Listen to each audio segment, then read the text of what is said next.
Selamat pagi Bapak Ibu Saudara yang dikasihi oleh Tuhan. Salam sejahtera bagi kita semuanya. Pagi hari ini kita bersyukur kita ada semua hanya karena anugerah Tuhan. Sebelum kita memasuki hari yang baru bersama, kita akan merenungkan kebenaran firman Allah. Pagi hari ini yang saya ambil di dalam Ibrani 11 ayat 31. Karena iman, maka Rahab perempuan sundal itu tidak turut binasa bersama-sama dengan orang-orang durhaka, karena ia telah menyambut pengintai-pengintai itu dengan baik. Bapak Ibu Saudara yang dikasihi oleh Tuhan, saya memberikan judul renungan pagi hari ini, belajar dari iman Rahab. Kalau kita melihat di dalam kitab Yosua pasal yang kedua ayat 1 sampai dengan 13, di mana ketika masa kepemimpinan Musa berakhir, Musa meninggal pada saat itu dan kepemimpinan bangsa Israel digantikan oleh Yosua. Dan saat itu Yosua menyuruh 2 orang pengintai untuk mengintai tanah Kanaan juga tanah Yeriko. 2 pengintai tersebut masuk ke kota Yeriko dan bertemulah di sana dengan seorang perempuan yaitu Rahab. Dan mereka mengambil putusan untuk mereka menginap di rumah Rahab. Pada saat itu ketika diketahui oleh Raja Yeriko, Raja menyuruh pasukannya untuk mengejar 2 pengintai itu. Tetapi kita tahu dari kisah ini di mana ketika Rahab melihat 2 pengintai itu, dia tahu bahwa itu adalah utusan dari bangsa Israel. Dan di sini Rahab dia mengambil keputusan untuk dia menyembunyikan kedua pengintai itu di atas sotoh rumahnya.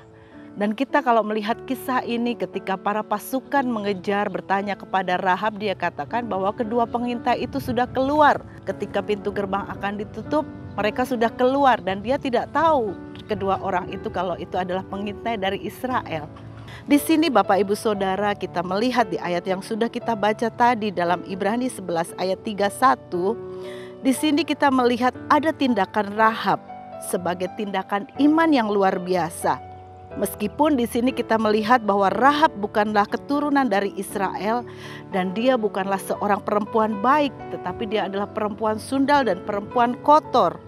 Kalau kita melihat di dalam Yosua pasal yang kedua ayat 9 sampai 11 di sana dikatakan, dan berkata kepada orang-orang itu, aku tahu bahwa Tuhan telah memberikan negeri ini kepada kamu dan bahwa kengerian terhadap kamu telah menghinggapi kami. Dan segala penduduk negeri ini gemetar menghadapi kamu.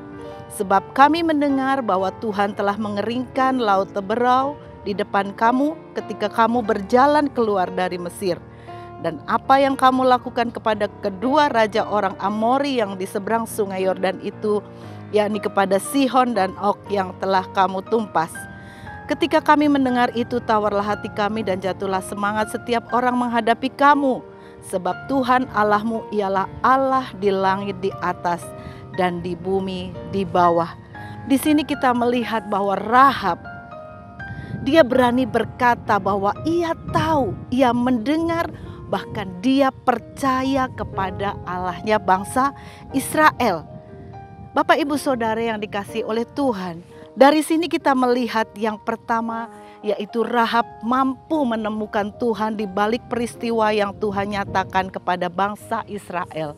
Seperti kita tahu bahwa ketika bangsa Israel ada di padang gurun, Tuhan atau Allah memelihara mereka dengan tiang awan dan tiang api.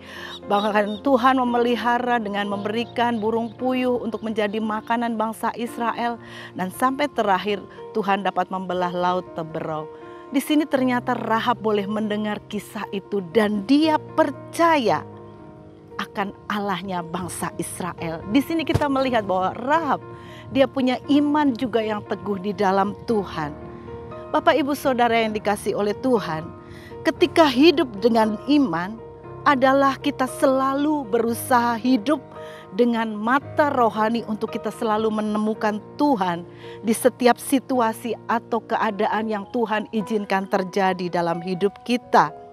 Kita percaya bahwa Allah turut bekerja dalam segala sesuatu untuk mendatangkan kebaikan. Ada sebuah tulisan yang mengatakan, keadaan hati dan pikiran yang melihat Tuhan dalam segala sesuatu adalah bukti dari bertumbuh dalam anugerah Allah dan suatu hati yang bersyukur. Mari Bapak Ibu Saudara, biarlah apapun yang Tuhan izinkan terjadi dalam hidup kita, justru di sanalah kita mengalami kuasa Tuhan yang tak terbatas. Bahkan penyertaannya itu sempurna dalam hidup kita. Yang kedua, di sini kita melihat Rahab berani mengambil keputusan untuk percaya kepada Allah apapun resikonya. Kita melihat Rahab dia berani untuk menyembunyikan 2 pengintai di rumahnya. Sekalipun ada resiko yang besar. Kalau raja orang Yeriko tahu, pasti dia akan bisa aja dia dibunuh. Tetapi dia bisa mengambil keputusan yang tepat karena dia percaya kepada Allah. Bapak Ibu Saudara, kalau kita tahu kisah di dalam Daniel ayat yang ke-17 sampai dengan 18, di sana dikatakan, jika Allah yang kami puja sanggup melepaskan kami, maka Ia akan melepaskan kami dari perapian yang menyala-nyala itu dan dari dalam tanganmu ya Raja. Tetapi seandainya tidak, hendaklah Tuanku mengetahui ya Raja bahwa kami tidak akan memuja dewa Tuanku dan tidak akan menyembah patung emas yang Tuanku dirikan itu. Di sini kita melihat kisah Daniel ketika diperhadapkan dengan dapur api untuk dia menyembah dewa yang lain. Tetapi di sini Daniel beserta teman-temannya dia mengambil keputusan untuk tidak mau menyembah Allah lain. Di sini dia katakan, sekalipun Tuhan tidak menolong, kami tetap tidak mau menyembah Allah lain.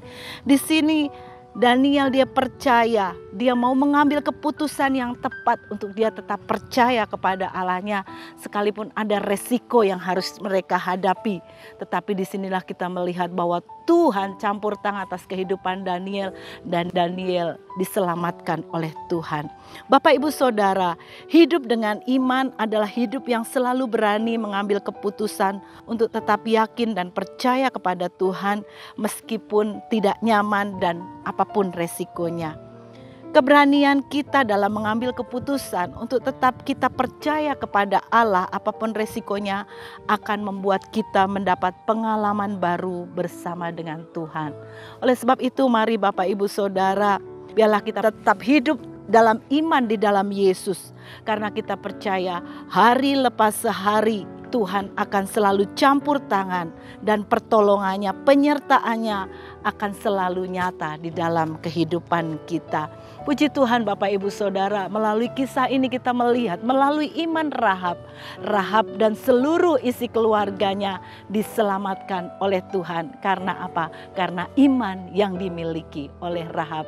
Demikian juga dengan kehidupan kita, biarlah kita mau senantiasa punya iman di dalam Kristus, punya iman di dalam Yesus, supaya ketika kita diselamatkan, seluruh keluarga kita pun diselamatkan oleh Tuhan. Puji Tuhan, mari kita sama-sama berdoa. Terima kasih Bapa di surga, kami bersyukur pagi hari ini firman-Mu boleh datang dalam hidup kami. Kami boleh belajar dari iman daripada Rahab. Sekalipun dia tidak masuk dalam hitungan penyelamatan-Mu Tuhan, tetapi karena dia punya iman di dalam Yesus, maka dia beserta seluruh keluarganya diselamatkan. Oleh sebab itu biarlah setiap kami ketika kami Tuhan percaya kepada Engkau, kami mampu mengambil keputusan yang tepat untuk percaya kepada Yesus. Sekalipun ada tantangan, ada resiko yang harus kami hadapi, tapi kami mau tetap percaya kepada Engkau, maka keselamatan itu akan terjadi dalam hidup kami. Pagi hari ini Tuhan, Kau melawat umat-umat-Mu dimanapun mereka berada. Yang sakit Tuhan jamah berikan kesembuhan, yang lemah Tuhan terus kuatkan imannya, yang susah Tuhan terus berikan penghiburan. Biarlah di hari-hari ini apapun yang sedang umat-umat-Mu hadapin, satu hal kami mau tetap ambil keputusan untuk kami mau tetap percaya kepada Engkau. Karena Engkau adalah Allah Immanuel, Allah yang selalu ada bersama-sama dengan kami. Memberkati Bapak Ibu Gembala kami, para staf diaken yang ada, para aktivis, Tuhan memberkati, juga berkati bangsa Indonesia, berkati kota Temanggung, biarlah Engkau selamatkan bangsa dan kota kami. Terima kasih Tuhan, kami akan masuki hari yang baru, biarlah hari ini adalah hari yang penuh kemenangan, karena Engkau selalu ada bersama-sama dengan kami. Dalam nama Tuhan Yesus kami alaskan doa kami. Haleluya. Amin.